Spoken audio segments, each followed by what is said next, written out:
So at this point, I've reviewed quite a few microphones, and this one confuses me. This is the AVerMedia Versati Go. It's a USB-C condenser microphone that's priced at $60. And at that price point, there are a ton of competitors. So I was really curious to see what AVerMedia would bring to the table. And one of the standouts of this microphone is its excellent build quality. The entire microphone, tripod, and ball socket joint are all pretty much entirely made out of metal. The microphone is pretty hefty, especially for its small size, and it feels more premium than my Mayono PD400X, which costs over $100.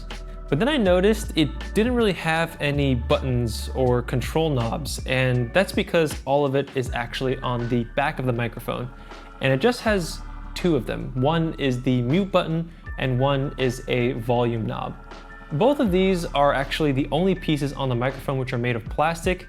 Also, since these are on the back of the microphone, they can be pretty awkward to actually use since you have to reach and feel around for them. So that was kind of the first thing that confused me, but maybe I thought, okay, it doesn't have a whole lot of features, but maybe it'll make up for it in the audio quality department. So I decided to test the Versati Go against the Fifine AM6, which is also a USB-C condenser microphone that is around the same price point. This is an audio test where I'm speaking normally in an untreated room. This would be an example of how reading or podcasting with this mic would sound like. This is an audio test where I'm speaking normally in an untreated room. This would be an example of how reading or podcasting with this mic would sound like. This is a plosive audio test to check the mic's ability to reject plosives. Popcorn, popcorn, potato, potato, popcorn, popcorn. This is a plosive audio test to check the mic's ability to reject plosives. Popcorn, popcorn, potato, potato, popcorn, popcorn. This is a background noise test with the window open behind me. Condenser microphones typically pick up more background noise than dynamic microphones. This is a background noise test with the window open behind me. Condenser microphones typically pick up more background noise than dynamic microphones. This is a distance test to hear how the mic picks up sound from farther away. I'm currently about 10 feet from the microphone. This is a distance test to hear how the mic picks up sound from farther away. I'm currently about 10 feet from the microphone. So now that we're done with the audio testing, let me know which one you preferred listening to in the comments below.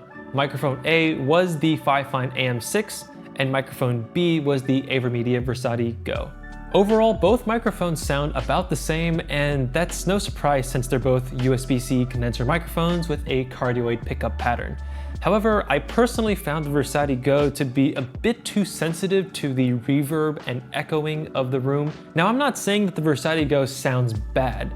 It sounds pretty good, it's just not very impressive, especially when you consider that this microphone doesn't have RGB, doesn't have physical knobs to tune the microphone sensitivity, and overall isn't quite as easy to use as something like the AM6, which is actually priced a little bit cheaper. Overall, I would say that the Versati Go is not a bad microphone, it just doesn't really make sense given the other options you have on the market. The Versati Go is still a great option if you're looking for something highly durable and compact, but I think for most people who are gonna buy a microphone and just leave it on their desk, there are better options on the market. But let me know what you guys think down in the comments below. Do you agree or disagree with my verdict? Thanks for watching, and I'll see you next time.